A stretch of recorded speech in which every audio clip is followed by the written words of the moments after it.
ne dormait pas la nuit. Pendant 2 ans, tu lui as perturbé son sommeil. Quand tes parents, à 4 heures du matin, ils sont levés pour aller travailler, pour t'acheter des vêtements. Quand lorsque tu es malade, ta mère, elle trouve pas le sommeil. Même quand tu as 30 ou 40 ans, si tu rentres à 1 heure du matin, ta mère, elle t'attend encore pour demander de tes nouvelles ou pour te préparer à manger. Qui va se comporter avec toi si c'est pas ta mère et ton père? Qui va se comporter comme ça avec toi? Et nous, on est gentils avec nos copains. À n'importe quelle heure, on répond à l'appel de nos amis qui nous demandent de l'aide, on les aide. Mais est-ce qu'on aide nos parents? Est-ce qu'on est à leur écoute? Est-ce qu'on leur donne du temps? Est-ce qu'on leur montre du respect?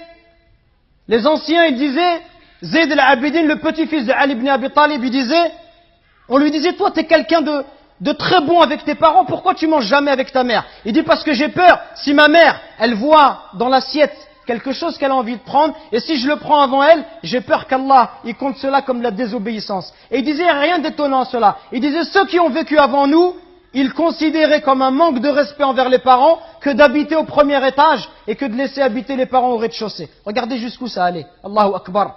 Le simple fait d'être au-dessus de sa mère, au premier étage de sa mère, au rez-de-chaussée, ils considéraient ça comme un manque de respect.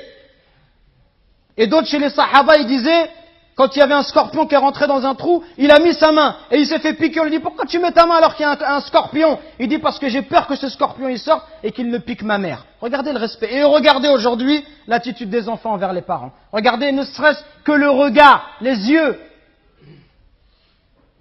Wallahi mes frères, si nos parents ils invoquent contre nous, wallahi c'est pour nous le malheur dans la vie d'ici-bas et dans celle de l'au-delà. Allah Azza wa Jal, par l'intermédiaire du prophète alayhi salatu wassalam, il nous dit qu'Allah il a interdit le paradis.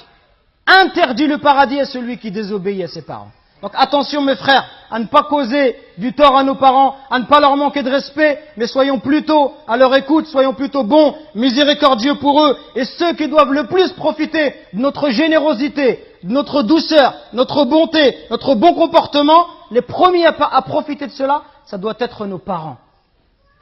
Parce que viendra un jour où ils vont partir, et le jour où ils vont partir, tu vas regretter. Et tu vas dire, ah, si je pouvais encore faire du khair à mon père, si je pouvais encore faire du khair à ma mère.